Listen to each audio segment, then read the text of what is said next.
Convection by Kate Scott. It's not a case of simple escape. It's more that I like to feel stretched, and to silence my mind by making my body the predominant part. I even enjoy the torture of it, the rhythm of the repeated thought. No more. No more. My brain the whip, urging the flagging body on until I finally allow myself to fold over in a bow to myself, a salute to my own determination. I'm always tense running by the canal, on the lookout. If they knew, people would think I was crazy to run here. It is outside the accepted borders, and even though it isn't actually prohibited, it's understood that you aren't supposed to go outside your own territory. Unpleasant rumours persist about what happens to those who cross the boundary from north to south. I'm not a rebellious person, but I like the idea of extension. I like the feeling of going beyond. Our lives are so curtailed now, run along the government's tight beginnings, middles, and ends. We have security, we have structure, but we have no choice. No undulations in our paths. I've always felt suspended in my own life, not yet committed to any particular direction, and so I run the same route over and over, looking for some new turn in my head. Just as I'm passing the second lock of the canal, listening to a song on my MZ60, Merrin interrupts. "Jim," I flip the switch from one-way receive to communication, the song automatically pausing itself. "Yes? You're running, then?" Merrin sees my runs as self-indulgent. She sees actions as either contributing or not to the good of society. My running definitely falls into the latter category. I was before you called. Perhaps it is feeling defensive that makes me doubly shocked to see that a boy has appeared in front of me. I haven't been paying attention, and so I haven't seen his approach, but he's probably come from one of the warehouses just behind me. "All right," he says. "Merrin, I have to go." I switch off the receiver. "Hello," I say, hoping I sound relaxed. I'm very aware of my exposed skin. The boy is about 16, with dyed black hair with blonde roots. He's wearing one of the rubber suits canal workers wear to protect their skin from the chemicals, and for a split second, before I see the scar, I wonder if he really is a worker, or if it is some kind of statement. Some kids from our territory do dress up as if they're from the canal side. But the boy must have got splashed during his work. The right side of his face is covered in a melted skin scar, and he is evidently self-conscious about it, because he puts his hand up to his face as he sees me notice.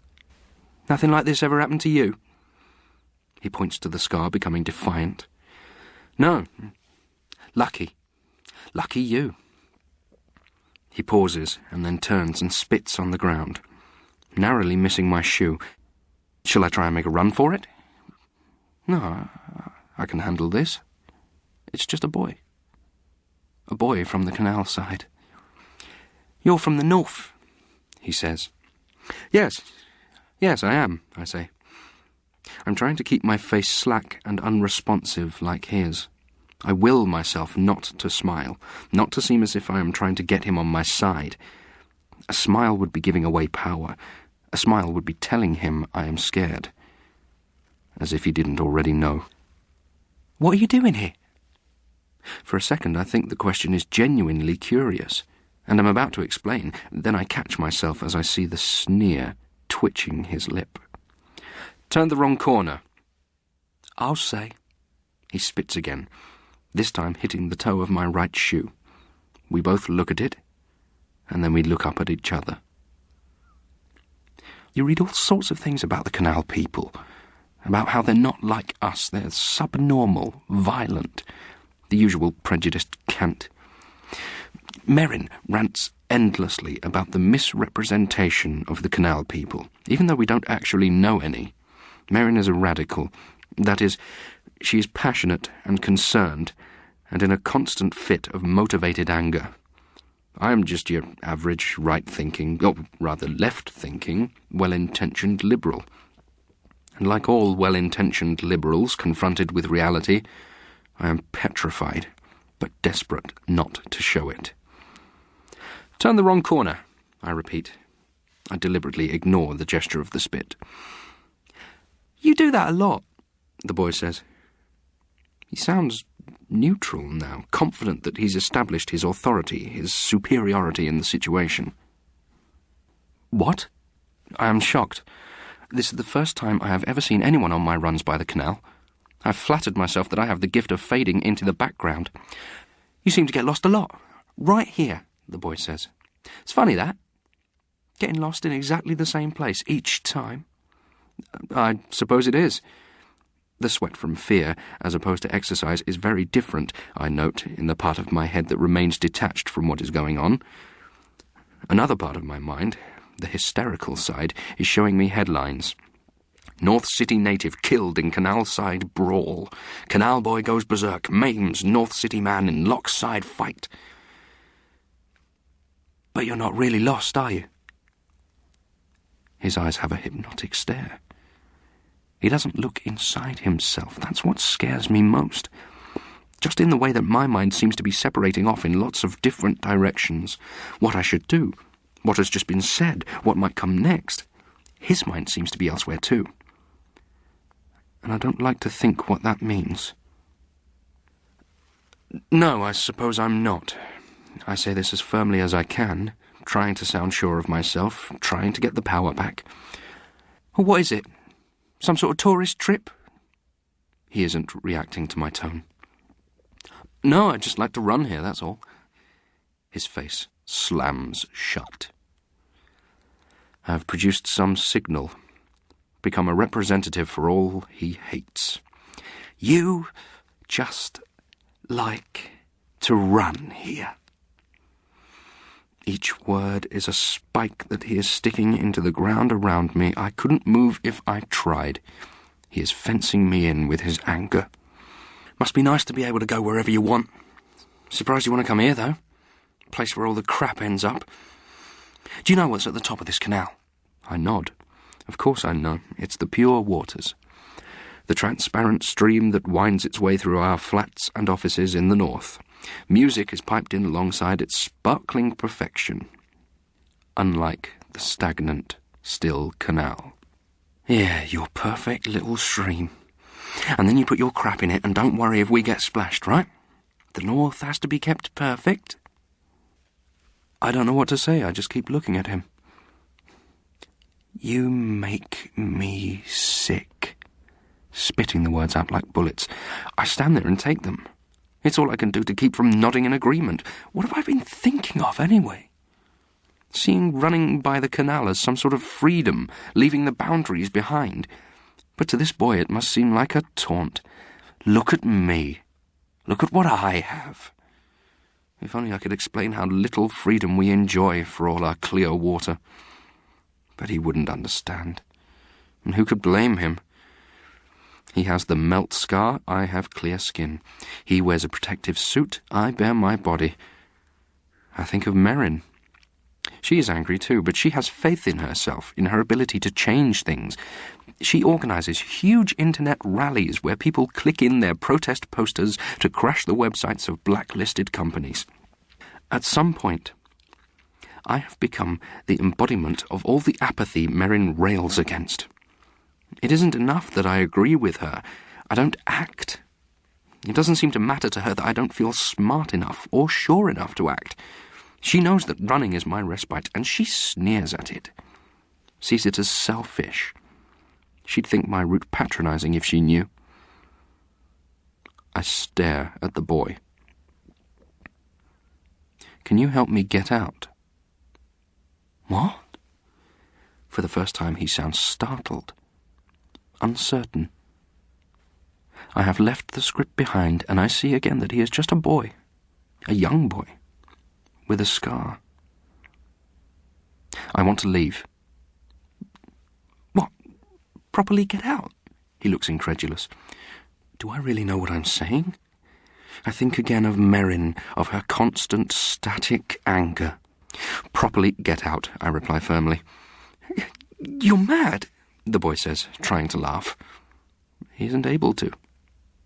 He can see that I'm serious. "You really mean it?" he says. The terror constricting my spine suddenly loosens with his look of tentative admiration. It suddenly seems vital to make this boy like me. The only way I can think of doing that is to destroy every assumption he has, even if that means asking him how to destroy myself. Yes, I really mean it. "All right, then. I'll show you," says the boy. He turns and begins to walk fast off towards the warehouses. "Well, come on, then, if you're coming." He starts running down one of the narrow lanes between the buildings, the mud surface pock-marked with the footprints of the canal workers. I follow him, slowly at first, but then picking up pace. We're heading to the high wires. I realize he is going to show me one of the famous gaps, the irregular openings in the high wire fencing that marks out the world we're permitted to live in. I've always drifted. At first, Merrin saw this as a conscious rejection of the narrow lines we are given to live within. Now she sees it for what it has always been, a lack of courage to think, to decide, to act. Now I see my runs not as escape, but as training. What do I have to go back to? Merrin's disappointments? My frail protests at the social preoccupation with preening primped happiness?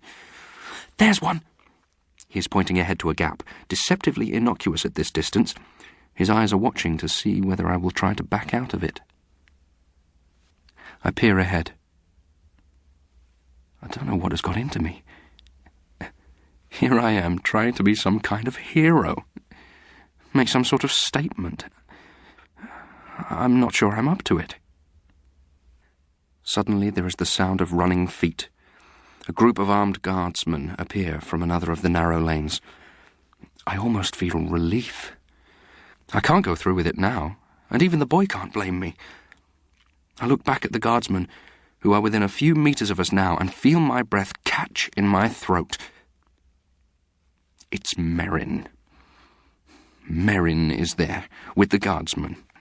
With them, among them, one of them.